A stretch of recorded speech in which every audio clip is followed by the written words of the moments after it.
This is the story of the obsession of Grand Duke Peter and his wife, Militsa. It was they who brought the mad monk Rasputin to the center of the Russian court. They ignited the downfall of the Romanov dynasty. But here is the most cruel irony of history. While the Tsar and his children were massacred in a freezing Siberian cellar, the couple who caused it all escaped. They lived their final days in the warm sunshine of the French Riviera, growing roses and gazing at the sea. They weren't villains with guns in their hands. They were simply people with good intentions who caused a catastrophe. They sought to reach the divine, but in the process, they inadvertently made a pact with the devil. They proved that the most dangerous weapon in history isn't always the bomb. Sometimes it's just an open door.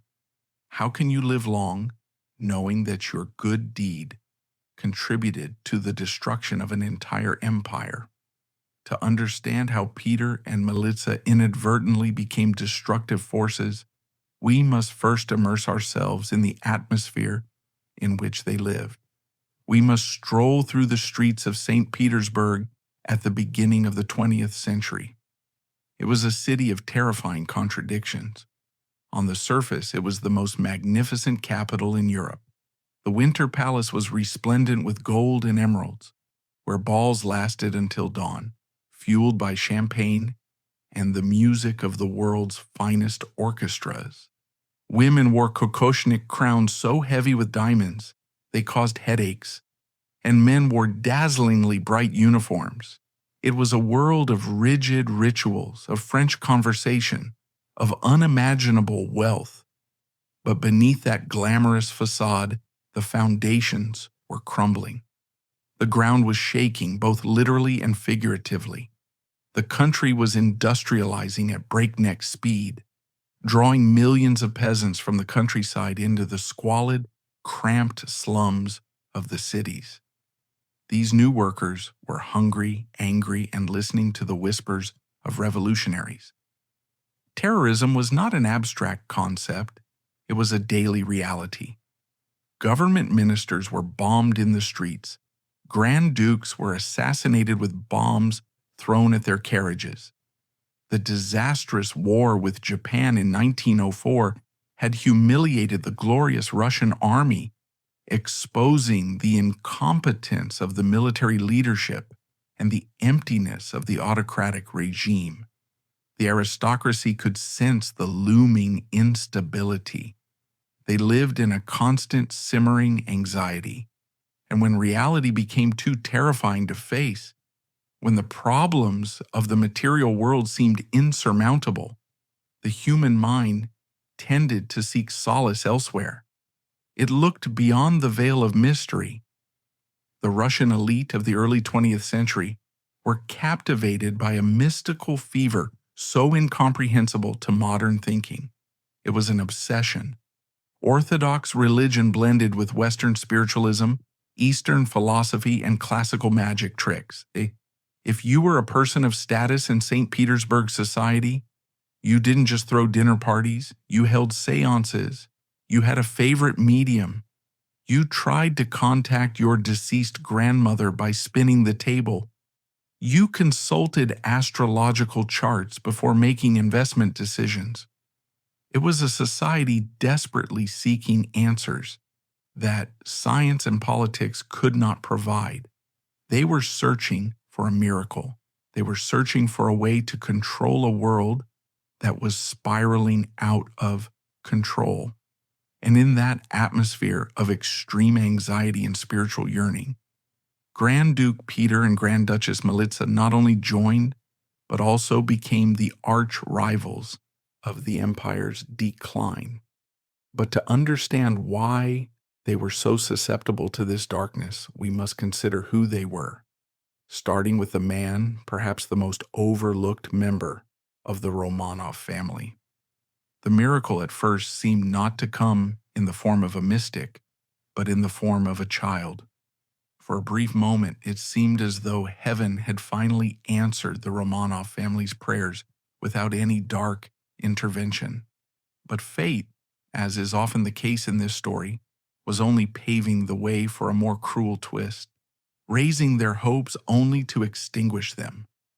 On a beautiful August summer day in 1904, the cannons of the Peter and Paul fortress roared across the Neva River.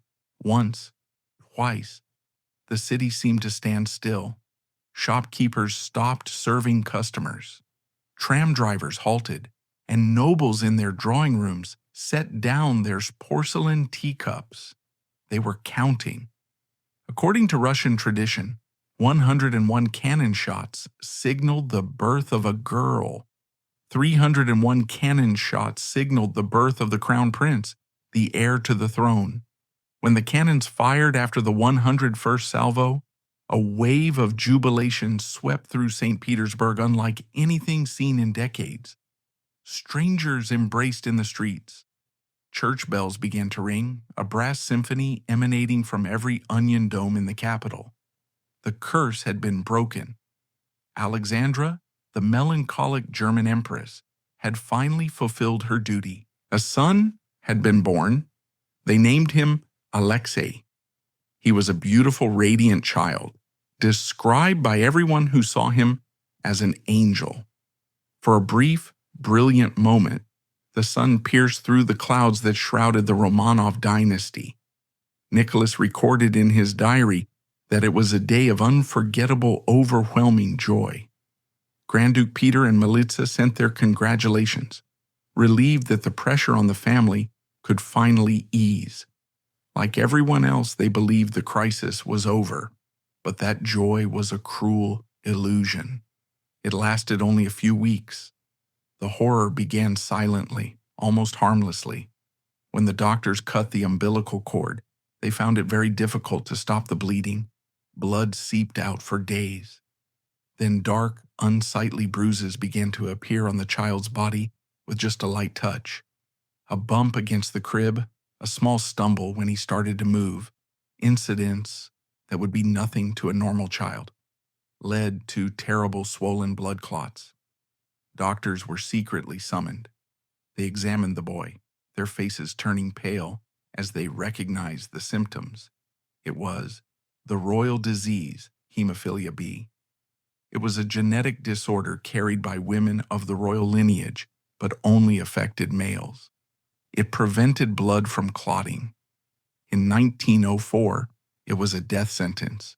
There was no cure, no treatment, not even a way to effectively control the pain.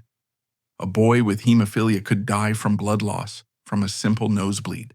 Internal bleeding into the joints caused excruciating pain, screams that could last for days or weeks, and it was hereditary. Alexandra realized with a heartbreaking, soul-shattering truth that she had not only failed to bear the Tsar a healthy heir, but she had also passed on that deadly gene. She had poisoned her son with her own blood. The diagnosis changed everything. The doors of the royal palace, already closed to the outside world, were now slammed shut and locked. The family decided that the truth must never be revealed. The Russian Tsar, who wielded absolute power in the autocratic regime, could not allow the existence of a flawed heir to be revealed. It would undermine the monarchy's standing in the eyes of the people. It would raise questions about the dynasty's ability to rule. Therefore, a veil of silence was drawn around the boy. To the outside world, Alexei was simply weak. To those close to him, life became a nightmare of constant vigilance. The floors were padded. The furniture had rounded corners. Two giant sailors, Derivenko and Nagorny, were tasked with watching him every second of every day, ready to catch him if he stumbled. Alexandra transformed. The timid, clumsy woman transformed into a fervent, obsessive tigress. She spent day and night praying until her knees ached. She watched her son like a hawk, terrified of any shadow. And when the blood began to flow, when the inevitable happened, she watched her child writhe in agony, screaming for help, and she could do nothing. The doctors, the men of science in their white coats, stood by the bedside, rubbing their hands, giving the child morphine, which offered little relief, and told the queen, "There is no other way. You must prepare for the worst. It was in that void of despair that Militsa acted. She saw what the doctors couldn't see. She saw that the Empress didn't want a diagnosis. She wanted a cure. She didn't want a medical explanation of the clotting factors. She wanted a miracle. And Militsa knew that miracles were her forte. Monsieur Philippe's failure was indeed a setback, but it didn't destroy Militsa's faith. It only reinforced her belief that they needed someone stronger. Philippe was French, a foreigner, a hypnotist. He was too civilized. Ancient and dark, Russia needed a Russian savior. Militsa began scouring the capital's religious underworld. She and Stana frequented salons where seekers of God gathered. They spoke with bishops and archbishops known for their mystical inclinations. They were looking for an elder, a holy man gifted by God with the gift of prophecy and healing. This is an ancient Russian tradition. Peasants believed the Orthodox Church was corrupt and bureaucratic, but in the wilderness, wandering through the vast forests and steppes, there were people who lived like Christ, who possessed the holy fire. The name Grigory began to reach their ears. He wasn't a legend. He was in St. Petersburg.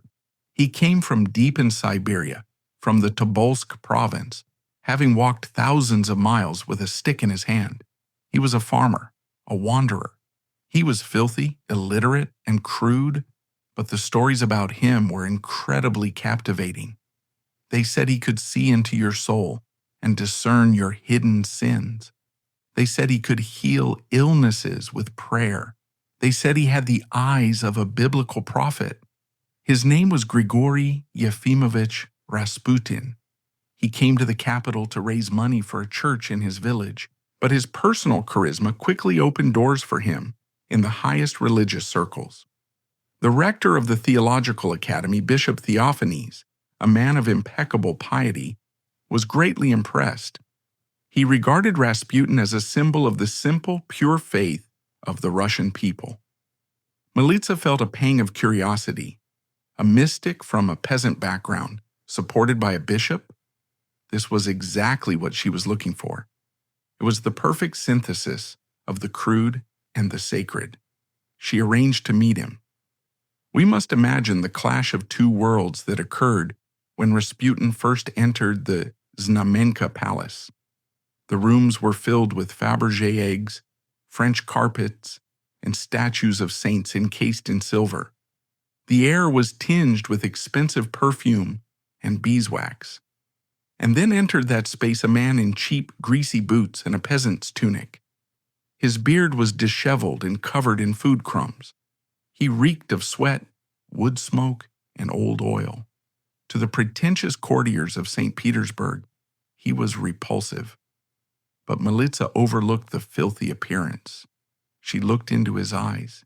Anyone who had ever met Rasputin had noticed his eyes.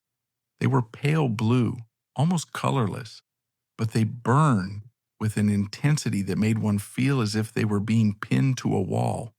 They were drill eyes. When he looked at Militsa, he didn't see a Grand Duchess. He saw a woman. He spoke to her not with the subservient manner of a peasant speaking to royalty, but with the authority of a father speaking to his child. He called her Little Mother. He used the informal pronoun tai, you, instead of the formal pronoun vai, you. That arrogance was captivating. Militsa and Stana were mesmerized. This was a man who didn't care about their titles. This was a man who spoke of God as if they were old drinking buddies. He told them parables. He spoke of the necessity of sinning in order to repent.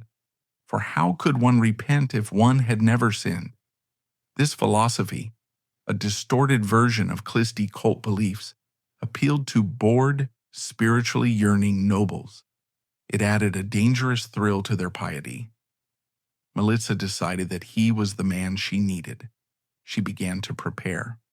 She told Alexandra about the holy man she had found. She told her that Bishop Theophanes had vouched for him. She told her that this peasant carried in his heart the prayers of all the Russian people. Alexandra, trapped in a silent nightmare in Tsarskoye Selo, watched her son bruised and bleeding, listening. She was sinking, and Militsa was offering her a lifeline. The date for the meeting had been set. November 1st, 1905. The location was Sergeyevsky Palace, the residence of Grand Duke Peter and Militsa. Outside, the revolution was subsiding, but the streets were still dangerous. Inside, the teapot was steaming. Nicholas and Alexandra arrived for tea. It was an intimate family gathering, a moment of respite for the exhausted Tsar, who had just signed the October Declaration to relinquish his absolute power. He felt betrayed by his ministers, isolated from his subjects. He sat down with Uncle Peter and Aunt Militsa.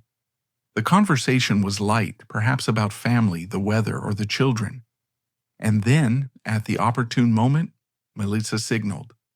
The door opened. Grigory Rasputin entered the room. He did not bow. He did not tremble. He approached the Tsar of all Russia, took his hand and kissed it. Then he looked at the Empress. He saw the pain etched on her face, fear, sleepless nights, the terror of a mother. He did not ask about politics. He did not ask for favors. He simply spoke to them about the burden of the crown and the mercy of God. He gave them a small statue of Saint Simeon of Verkhoturye. The impact was immediate and powerful. Nicholas, a man who hated confrontation and complex intellectual debates, found Rasputin's simplicity pleasing. Alexandra found his certainty captivating. This was a man who did not say perhaps or we'll see. He said God will take care of it. That night, Nicholas opened his diary. He wrote words that would determine the fate of his family. We went to St. Petersburg to have tea with Militsa and Stana. We met a man of God, Grigory from the Tobolsk province. That was it. The connection had been established.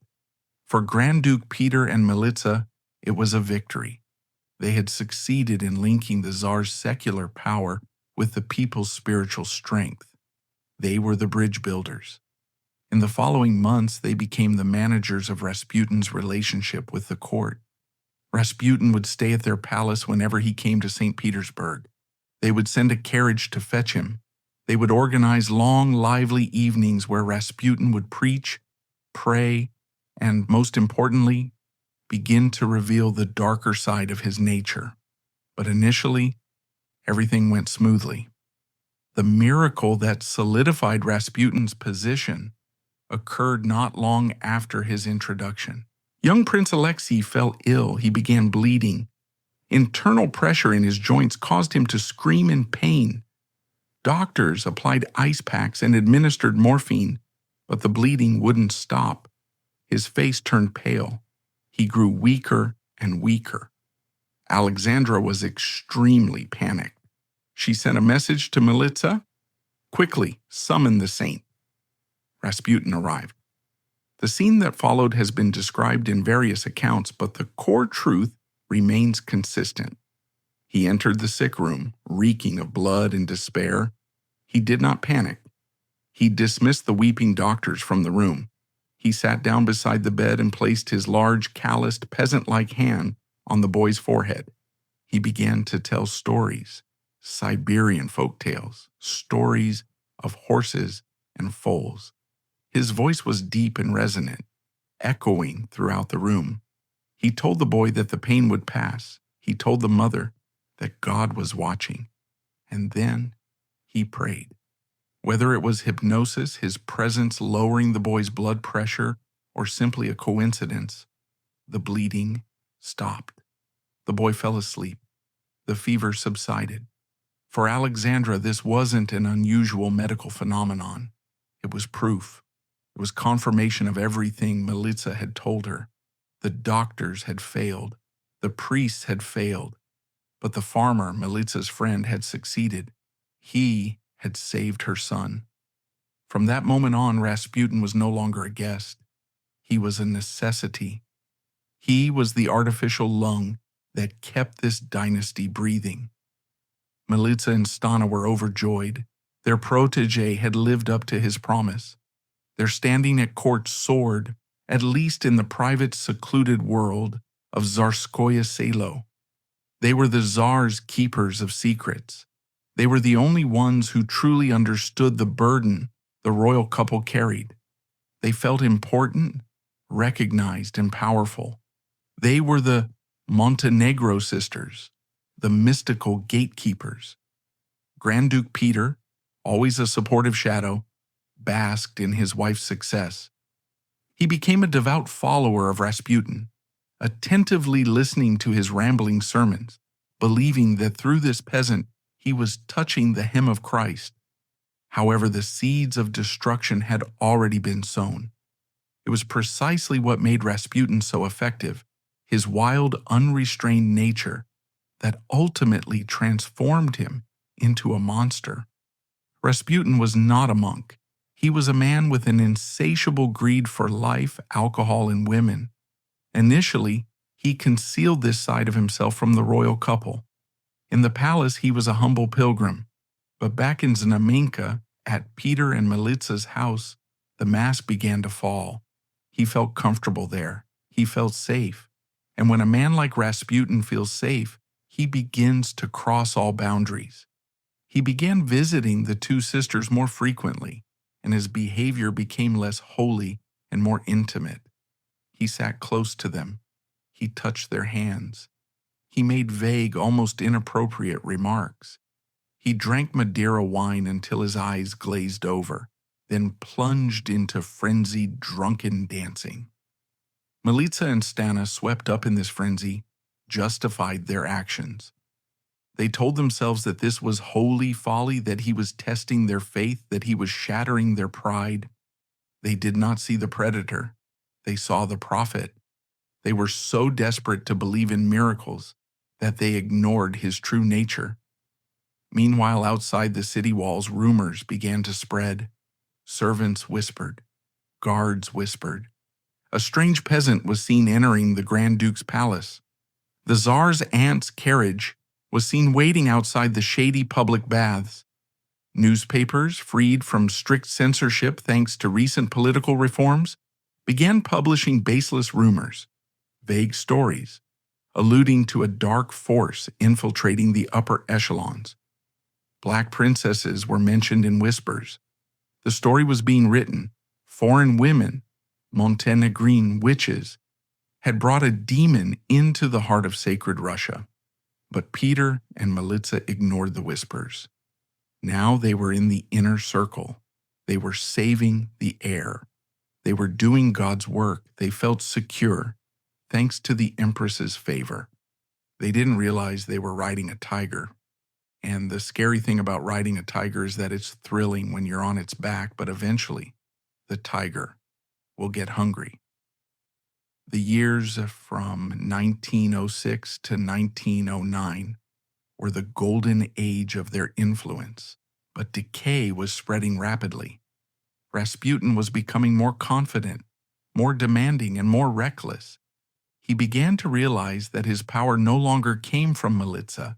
It came from the Empress. He was surpassing his controllers. The initial change was subtle. Rasputin arrived at the palace without prior notice to Militsa. He made appointments directly with Alexandra's ladies-in-waiting. He began to abandon the respectful attitude he had shown to the Grand Dukes. He began to treat Peter and Militsa not as patrons, but as disciples, and eventually as nuisances. Militsa, a proud woman accustomed to leadership, began to feel uneasy. She had discovered him. She had created him. Who was he to disregard her? She tried to reason with him, reminding him of his place, warning him about his alcoholism. Rasputin only laughed, a soft, mocking laugh. He knew what she didn't. He held the crown prince's life in his hands. She held nothing. Tensions at Znamenka were escalating. The seances were no longer focused on spiritual enlightenment, but on controlling the ego of the Holy One. Peter, always sensitive to the atmosphere, must have sensed this shift. The pleasant warmth of the spiritual circle was gradually turning into a stifling heat. The spirits were no longer gentle, they were becoming demanding. The couple began to see darker shades in the picture they had commissioned. They began to hear stories from others, stories of temptation, of wild debauchery in the city, of Rasputin boasting in taverns that the old lady, the queen, would do whatever he said. It was a slow awakening, like a dreamer trying to awaken from a deep sleep. Militsa and Stana struggled against the truth. Admitting Rasputin was a fraud, or at least a sinner, meant admitting they had been deceived. It meant admitting they had put the Tsar in danger. It was a humiliating prospect, so they clung to the illusion for as long as possible. But the dam was about to break. The scandal was growing so large that it could no longer be ignored. The church, the very institution that had initially recommended Rasputin, was turning against him. Bishop Theophanes, who had first introduced Rasputin to the two sisters, came to them with a grave expression. He had heard the confessions. He had seen the evidence. He told Militsa, "This man is not a saint. He is in a state of spiritual delusion. He is very dangerous." When a bishop told a devout Orthodox woman that she was sheltering a dangerous heretic, she listened. Suspicion finally took root. The Black Sisters looked at their creation and for the first time shuddered. They realized they had to act. They had to correct what they had done. But in the world of the Romanovs, you couldn't simply press turn back time. Fate was sealed. The bond between mother and healer was formed in the child's blood, and it was stronger than friendship, stronger than reason, even stronger than truth. As 1910 drew near, everything was poised for a devastating conflict. It wouldn't be a war between armies, but a war of whispers, letters, and cold stares. It would be a war between the women who had brought the Savior and the woman who refused to let him go. And Grand Duke Peter, the frail man who longed only for peace and connection with the divine, would find himself caught in the crossfire, witnessing his family torn apart by the very man he had once welcomed with open arms. The tea party was over. The drunkenness was about to begin, and it was a bitter intoxication. As the euphoria of the early years wore off and the novelty of the holy peasant image faded, the harsh light of reality began to expose cracks in the foundations. The Montenegrin sisters were about to discover that summoning a natural force was easy, but surviving it was an entirely different matter. By 1910, the atmosphere inside the St. Petersburg palaces had become so tense it felt like physical pressure. The honeymoon period between the two Black Sisters and their people of God was rotting from within.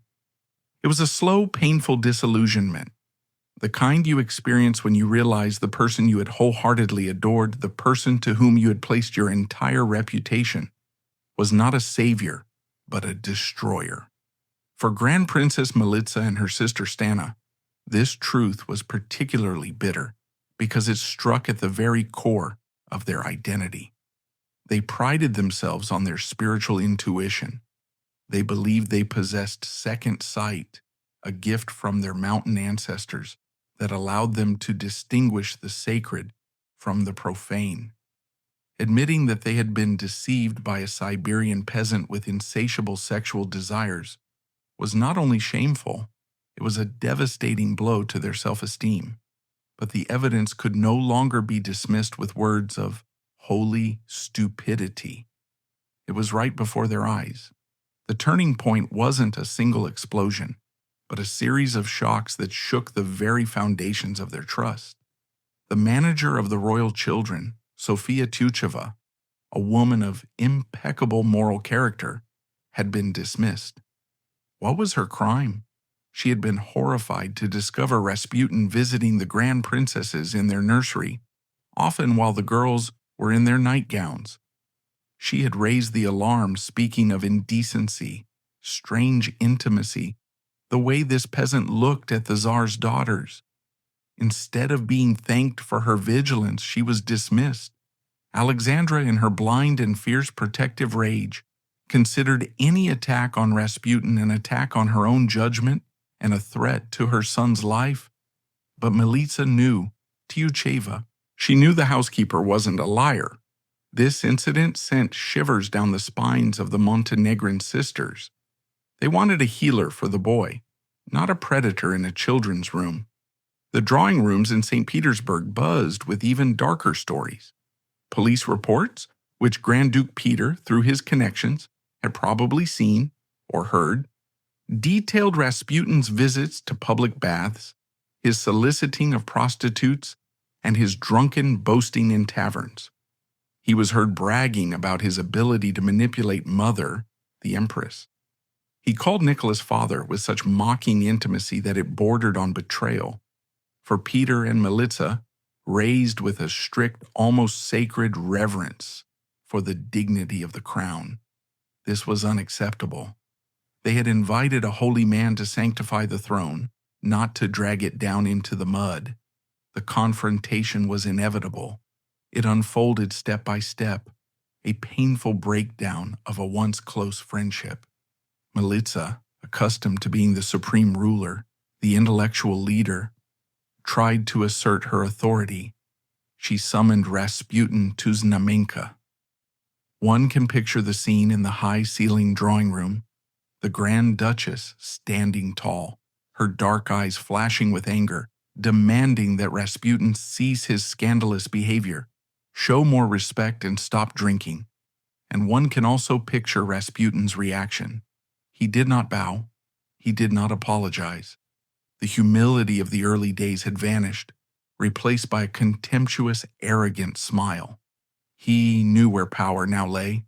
It did not lie with the Tsar's aunt. It lay with the Tsar's wife. He looked at Militsa and essentially told her that he was accountable only to God and the Empress. This creature has surpassed its creator. Realizing they had lost control was terrifying. Peter and Militsa had discussed this late into the night. They were the ones who had vouched for him. If Rasputin overthrew this regime, history would record it. The door was opened. Guilt began to gnaw at them. They decided they had a moral obligation to intervene. They had to break the curse they themselves had helped create. They had to tell Alexandra the truth. It was a decision made with the best intentions, but it was marred by a disastrous misunderstanding of Alexandra's psychology. They thought they were dealing with a rational woman who would appreciate a warning about a scam. They forgot that they were dealing with a terrified mother who believed she was protecting her dying child. In 1911, the two sisters went to Alexander Palace. They entered the Empress's pale purple bedroom, a room overflowing with flowers, religious paintings, and photographs. They sat down beside the woman who had once been their closest friend, their confidant, and they began the most dangerous conversation of their lives. They told her everything. They told her about the rumors, about the drunkenness, about the debauchery. They told her that Bishop Theophanes, who had initially supported Rasputin, had turned against him and now considered him an instrument of the devil. They begged her to stay away from him, to send him back to Siberia before the scandal ruined the reputation of the monarchy. They spoke as family members, concerned for the safety of the throne. Their reaction was icy, absolutely chilling. Alexandra didn't cry. She didn't demand proof. She simply remained silent. In her mind, the equation was simple. Rasputin had kept Alexei alive. Anyone who attacked Rasputin was trying to kill Alexei. Therefore, Militsa and Stana weren't friends to care about. They were enemies. Alexandra's face, usually so full of worry, hardened into a mask of regal contempt. She took their warning as the ultimate betrayal. She accused them of jealousy. She believed they envied Rasputin's influence. that they wanted to be the sole leaders of the throne and were angry that the man of God had overshadowed them. She accused them of heeding the malicious gossip of St. Petersburg society, the very society that hated her. The encounter ended in disaster. The two sisters were dismissed. The palace gates, which had welcomed them day and night for years, slammed shut. Their friendship was over. From that day forward, Alexandra spoke of Militsa and Stana in her letters with a tone of bitter hatred. She called them liars. She wrote to Nicholas, sowing seeds of hatred in his heart against his uncle and aunt. She accused them of involvement in black magic, that they were dangerous, that they had evil eyes. It was entirely a psychological projection. She had turned the very people who had tried to save her into demons. For Grand Duke Peter, the consequences were devastating. He hated conflict. He had always been a man whose loyalty to the family was his guiding principle. Now, suddenly, he had become an outcast. The Tsar, easily manipulated by his wife, had become cold toward his uncle. Peter found himself isolated from the court. Invitations ceased.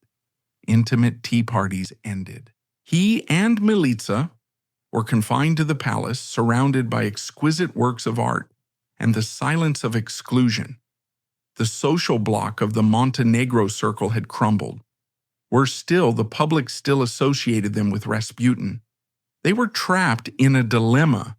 The public hated them for bringing Rasputin in, and the empress hated them for trying to get rid of him. They had no allies left. The following years, from 1911 to 1914, were bitter years of exile within their own country. They watched from afar as the cancer they themselves had caused spread. Without Militsa and Stana there to act as a shield or restraint, Rasputin's influence grew uncontrollably. He became a shadow emperor. He began influencing the appointments of bishops, then ministers. The Rasputin circle at court replaced the Montenegro circle. Flatterers, opportunists, and shady businessmen flocked to Rasputin's apartment, hoping to buy access to the Tsar through him. Peter and Militsa followed the news with growing horror. They saw headlines and caricatures in foreign newspapers depicting the Tsar as a puppet on Rasputin's lap. They knew, with a terrible certainty, that they themselves were responsible for this. Grand Duke Peter's already frail health deteriorated further under the pressure. His latent tuberculosis flared up. The stress of isolation weakened him even more. He spent more time in Crimea or abroad, trying to breathe, trying to escape the toxic atmosphere of the capital. But one cannot escape one's past. Every time he heard the name Rasputin, he must have felt as if struck a heavy blow. The irony was tragic. The couple who had sought to bring sacred light into the palace were now bringing the darkness that was slowly extinguishing the sun of the Romanov dynasty. And then the world collapsed. In the summer of 1914, Crown Prince Franz Ferdinand was assassinated in Sarajevo. The domino effect of the alliance systems began to crumble. Austria declared war on Serbia. Russia, the protector of the Slavs, and Montenegro mobilized its huge, cumbersome army to defend its smaller Balkan brethren. Germany declared war on Russia. World War I had begun. For a brief, frenzied moment, Russia's internal divisions seemed to vanish. A wave of patriotism swept across the country. Crowds knelt in Palace Square, singing "God Bless the Tsar." Nicholas II, the father of his nation, stepped onto the balcony of the Winter Palace and swore by the Bible that he would not restore peace as long as a single enemy soldier remained on Russian soil. Even critics of the regime fell silent. Grand Duke Peter and Grand Duke Militsa, swept up in the fervor, hoped that this great war would purify the nation, that it would unite families and erase the sins of the past. Despite his weak lungs, Peter donned his military uniform. He was a lieutenant general, though this title was largely ceremonial due to his health. He was appointed to the staff of his brother, Grand Duke Nikolaevich, who had just been appointed commander-in-chief of the Russian armies. This appointment was a major victory for the husbands of the Montenegro faction, and the source of intense jealousy for Alexandra, who feared that Nikolaevич's popularity would overshadow the Tsar. War should have been an opportunity for Peter to serve, to regain his reputation. But the reality of the 1914 war was not the romantic cavalry charge he had imagined. It was a slaughterhouse. And back in St. Petersburg, now renamed Petrograd to sound less German, the Rasputin problem didn't disappear. It got worse, much worse. With the Tsar absent from the supreme headquarters, Stavka, near the front lines, Alexandra became the de facto regent in the capital. And beside her, whispering in her ear, was Grigory Rasputin. Rasputin opposed the war. He telegraphed the Tsar, begging him not to go to war, predicting that it would be the end of Russia. "If we go to war," he warned, "we will drown in blood." It was one of his most accurate prophecies. But once the war began, he intervened. He claimed that his dreams revealed military strategy. He told Alexandra where the armies should attack, who should be promoted, and who should be dismissed. And Alexandra, believing them to be messages from God, relayed them to her husband on the front. Grand Duke Peter, seated at headquarters with his younger brother, witnessed the chaos unfolding. They received telegrams from the Empress filled with disjointed military advice based on the intuitions of a peasant. The military leadership was furious. Grand Duke Nikolaevich, a hot-tempered man, was notorious for threatening to hang Rasputin if he dared appear on the front lines. This only deepened the rift. Alexandra was convinced that Nikolaevich and Peter were plotting against her, that they were trying to depose the Tsar and place Nikolaevich on the throne. Paranoia at court reached its peak. Peter was caught in the middle of a suicidal dynastic agreement. He witnessed the army being slaughtered in the Masurian lakes in Tannenberg. He saw the ammunition shortages, soldiers fighting without rifles, and he saw the government in Petrograd collapse into a musical chair game, with ministers being fired every few weeks simply for misjudging Rasputin. They called it the ministerial leapfrog game. It was madness, and the source of this madness was the man Peter had introduced into the family. A heavy burden of guilt must have weighed on him. By 1916, the situation had become dire. The Russian economy was collapsing. Riots broke out in the cities due to a lack of bread. The army was demoralized, rebellious, and starving. The nobility, who should have been the pillars of the throne, were openly discussing a coup. They talked about overthrowing the Empress. They talked about assassinating Rasputin. Peter and Militsa spent most of their time in Crimea, marginalized, watching the disaster from afar. But the shadow of Znamenka still haunted them. They were still Montenegros. They were still the ones who had caused it all. In December 1916, tensions finally erupted. A group of conspirators decided to act. Among them was Prince Felix Yusupov, the richest man in Russia and husband of Princess Irina, Peter's niece. Another was Grand Duke Dmitry Pavlovich, cousin of the Tsar.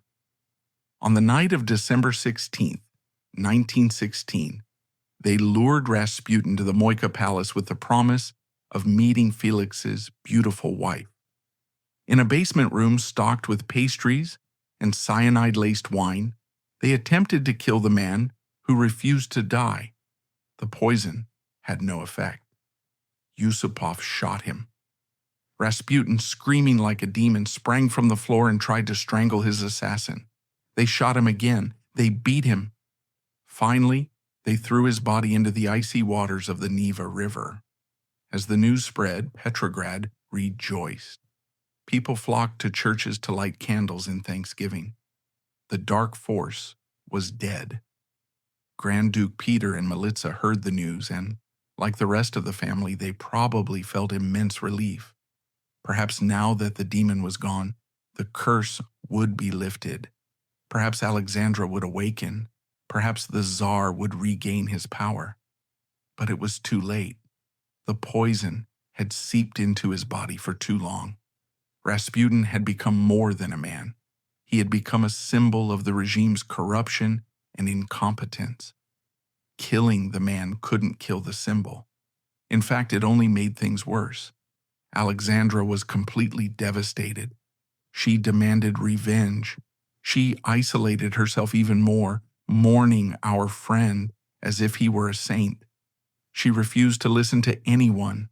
The gap between the throne and the people became an insurmountable chasm. 3 months. That was all they had left.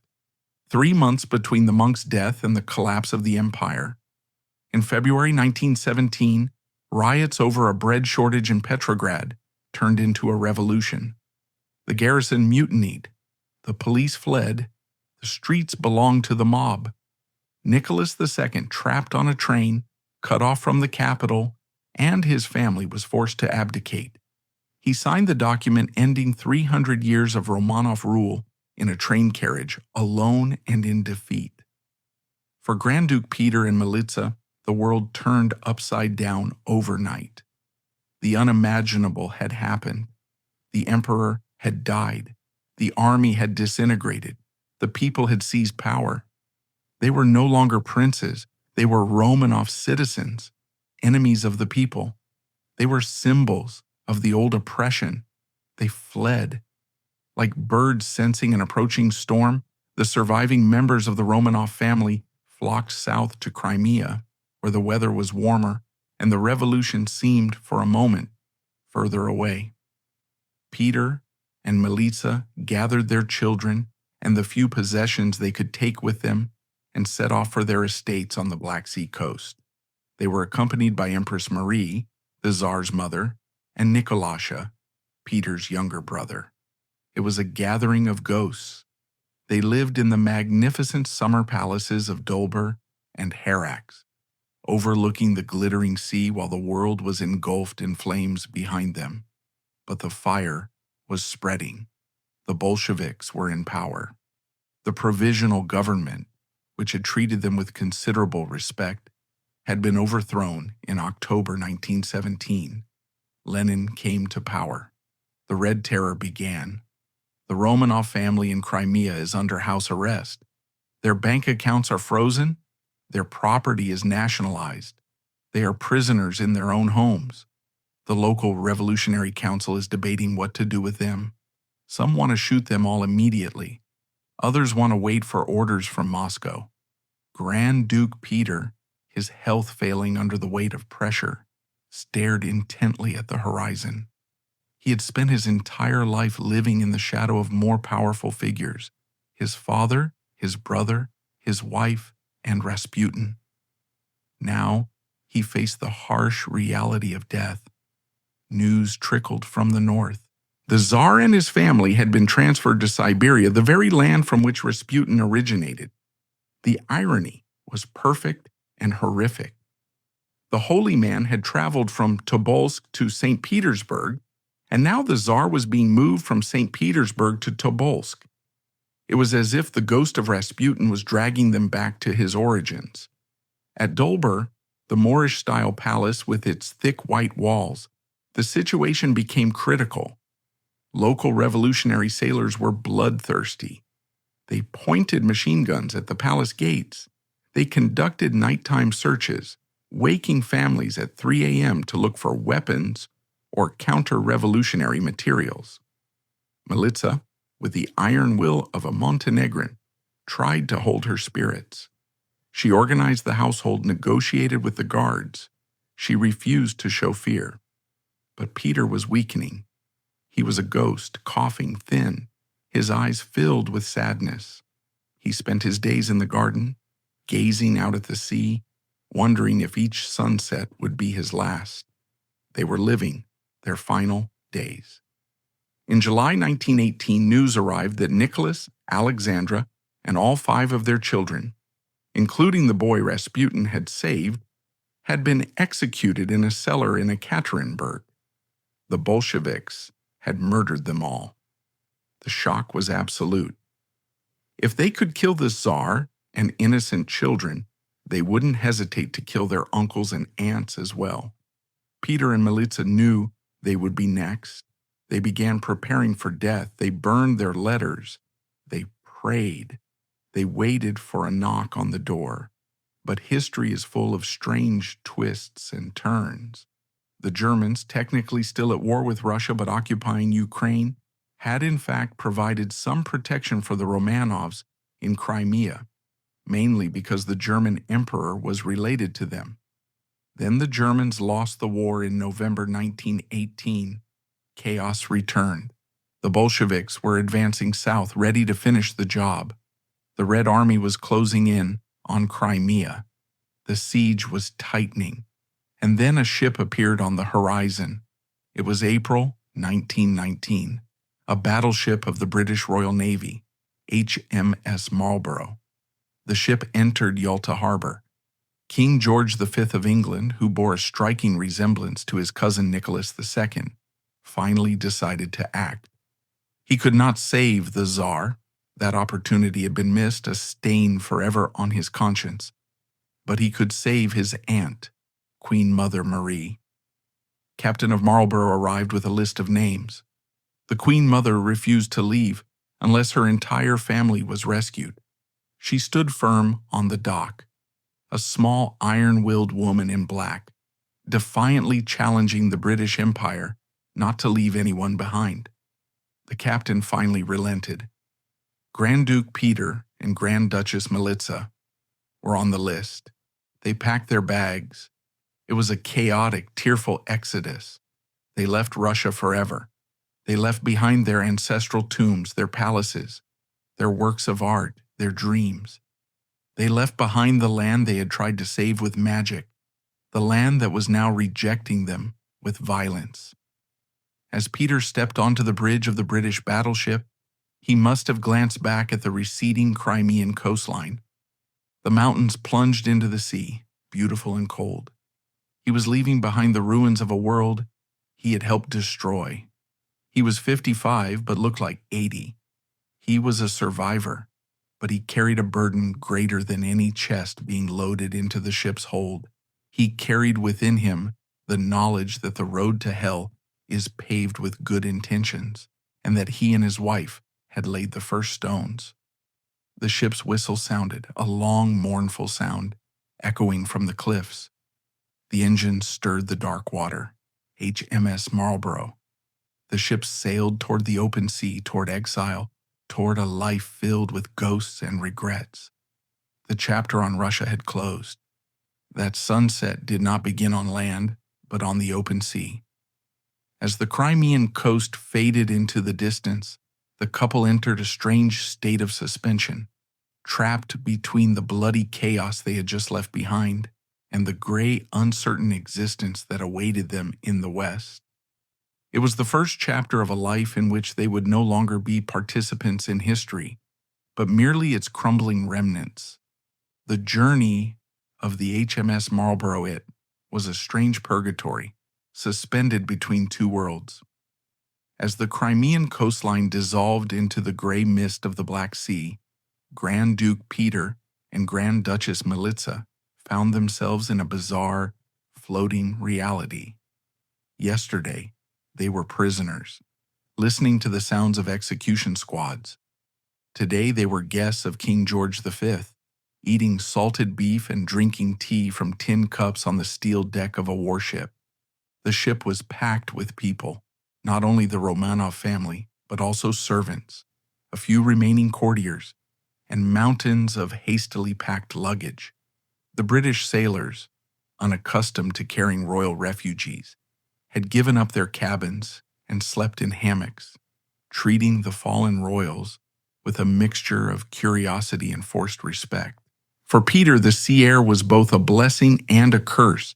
His lungs, ravaged by decades of tuberculosis, struggled with the salty dampness, but there was a freedom in the breeze he hadn't felt in 2 years.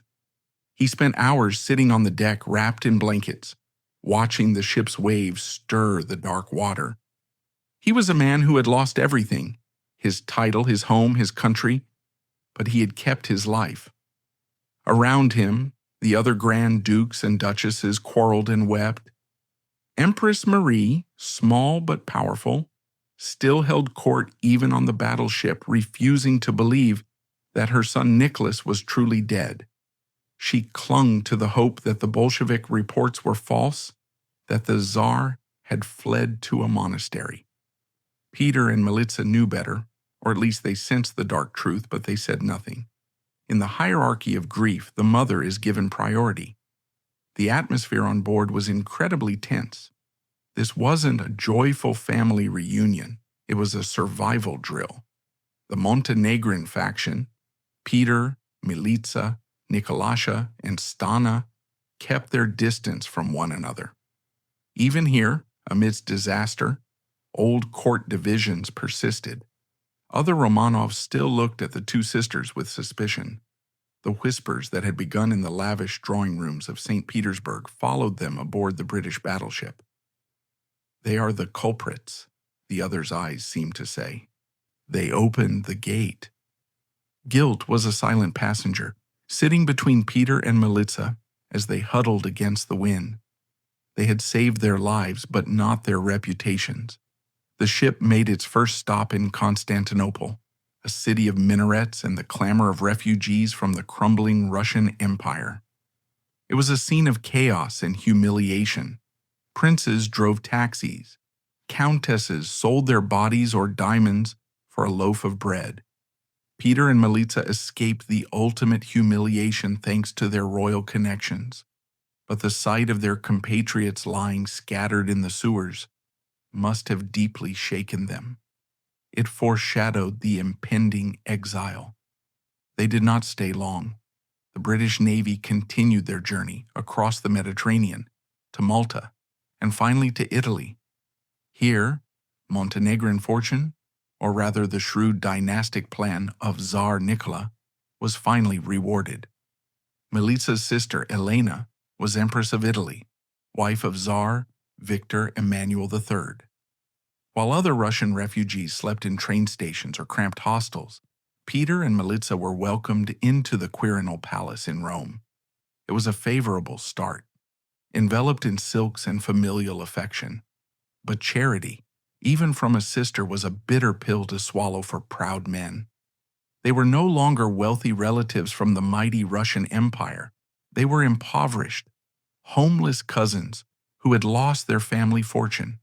They were dependents. For Grand Duke Peter, the move to Italy was a gradual shedding of his identity.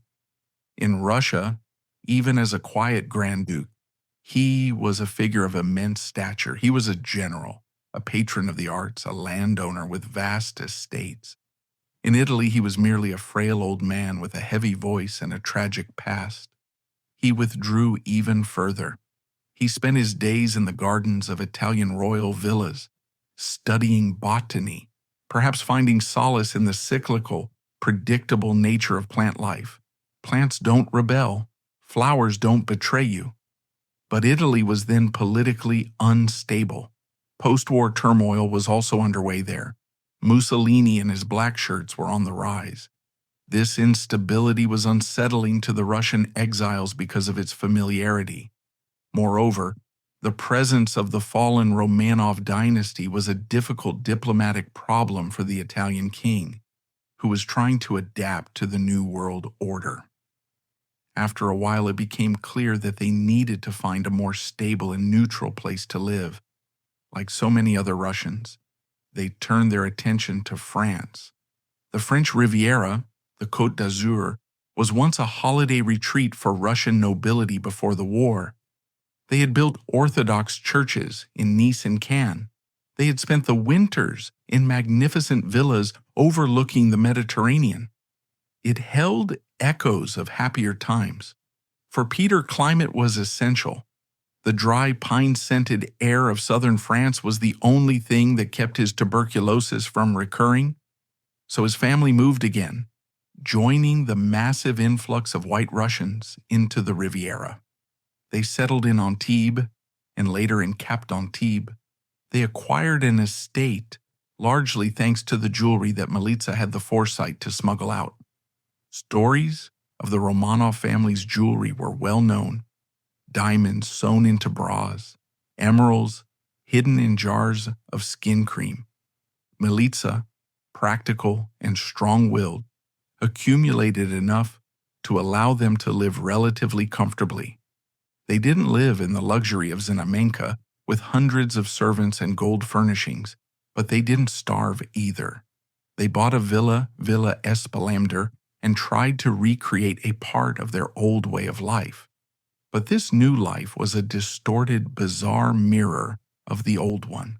The exiled court was a den of venomous snakes teeming with rumors, criticism, and nostalgia. The exiled community was obsessed with the past. They spent their days analyzing the revolution, dissecting every mistake, and blaming each other for the disaster. And the finger of criticism remained unwavering, pointing toward the Montenegro group. In the cafes of Nice and the tea rooms of Cannes, where former generals worked as waiters and former duchesses as seamstresses, the name of Grand Duchess Militsa was mentioned with a mixture of respect and hatred. They said she was a witch. They said she and her sister deliberately destroyed Russia to avenge some imagined humiliation, or because they were pawns of dark forces.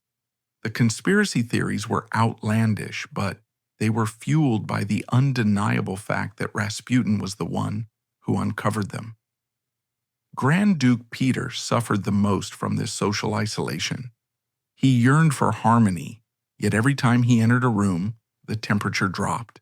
Even old friends avoided him. It was a peculiar kind of torture, surrounded by familiar faces, yet alienated by them. He became a ghost even before his death. He was rarely seen in public, preferring to hide within the high walls of his mansion. He became an avid gardener, pouring his remaining energy into cultivating roses and exotic plants. This was his way of creating a small, orderly world, one he completely controlled, a stark contrast to the chaotic world that had crushed him. In contrast, Militsa remained unfazed. She held her head high. She was the daughter of a king and the granddaughter-in-law of a Tsar. She ignored the scorn. She surrounded herself with a small group of loyalists and continued to pursue her intellectual passions. But the mysticism that had shaped her life now took on a different nuance. In Russia, her spiritualism was dynamic, ambitious, a quest to influence the throne and save the dynasty. In France, it became defensive, a way of interpreting tragedy. She is said to have continued to hold seances, attempting to contact the spirits of her murdered family, trying to find answers to the question, why? Did they ever speak of Rasputin? During those long, quiet evenings at the Espalander Villa, with the Mediterranean cicadas chirping outside, did Peter and Militsa discuss the peasant from Tobolsk? It is one of history's greatest silences. None of their memoirs attempt to justify their actions. Unlike Prince Yusupov, who wrote books boasting about killing Rasputin to profit from his fame, Peter and Militsa maintained their dignity in their silence. They did not try to sell their story. Perhaps the guilt was too profound to be expressed in words, or perhaps in some hidden corner of their hearts, they still believed they had done the right thing at the time, that their intentions were pure, and the tragedy was that God had not listened. The vibrant 1920s enveloped them. The jazz age was at its peak on the Riviera. American millionaires and Hollywood stars began flocking to the beaches of Antibes. The world continued to move, forgetting the Romanov family. But inside the Espalander villa, time seemed to stand still. It was always 1905. It was always the moment before collapse. Peter's health began to deteriorate drastically as the decade passed. The stresses of exile, combined with worsening tuberculosis, weakened his heart. He became a gaunt, pale figure, coughing and sputtering as he breathed his last on a sun lounger. He witnessed the rise of a new kind of darkness in Europe. He saw anger, nationalism, economic despair, forces that had once torn Russia apart boiling in Germany and Italy. He must have felt a familiar sense of horror. The world had yet to learn its lesson. In his later years, Peter was almost entirely devoted to religion, not the flashy, miracle-seeking mysticism of Rasputin's time, but a quiet, orthodox piety. He built a small chapel in his garden.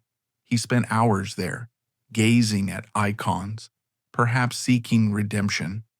He was a man preparing to face the Creator, and he had much to explain. He had been given a position of immense privilege and responsibility, and he used it to introduce a cancerous seed into politics. Was he evil? No. He was weak. He was a man who wanted to believe in fairy tales. And the tragedy of Grand Duke Peter is the tragedy of weakness in a position of power. On June 17, 1931, the end finally arrived. Grand Duke Peter Nikolaevich died at his villa in Antibes, breathing his last at the age of 67 amidst the fragrance of Mediterranean pines, thousands of miles away from the cold granite banks of the Neva River. It was a quiet departure. No cannon salutes or mournful crowds, only a small group of exiles gathered in Cannes to bury the silent other half of Russia's most controversial couple.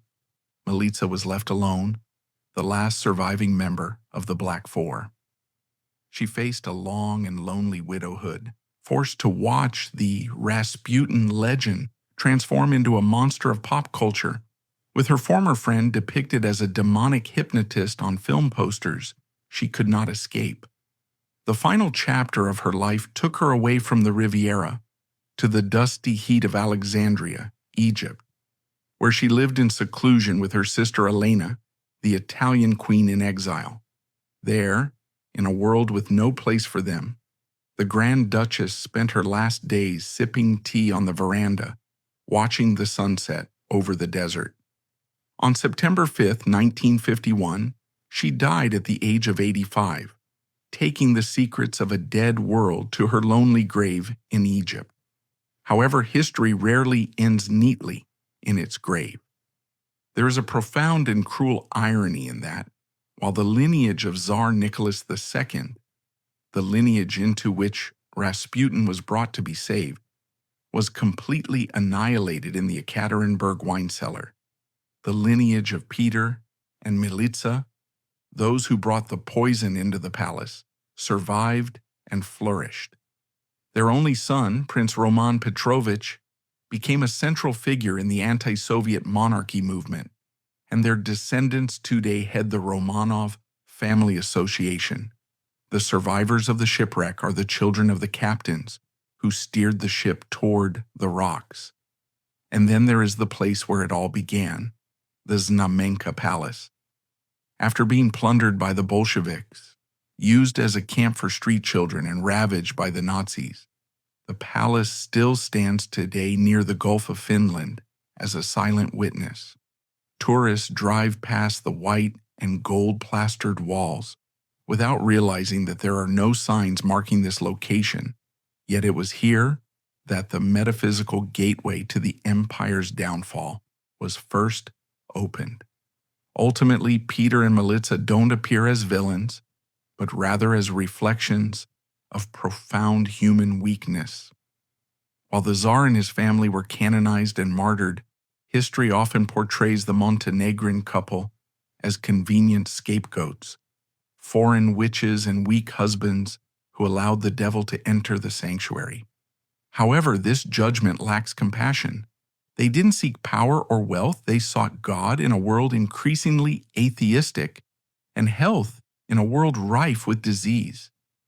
Grand Duke Peter, a born architect who loved structure and beauty, tragically contributed to the destruction of his own world.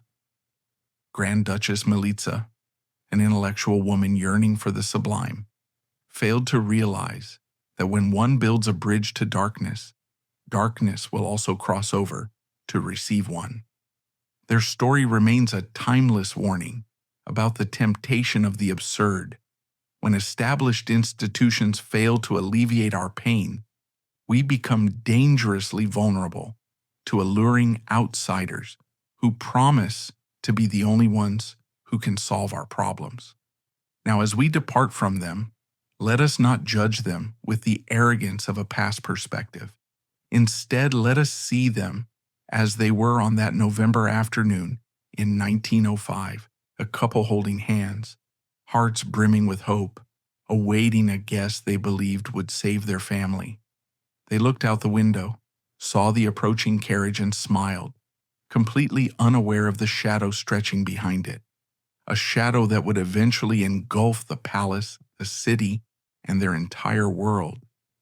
They simply rang the bell for more tea, and the curtain began to close.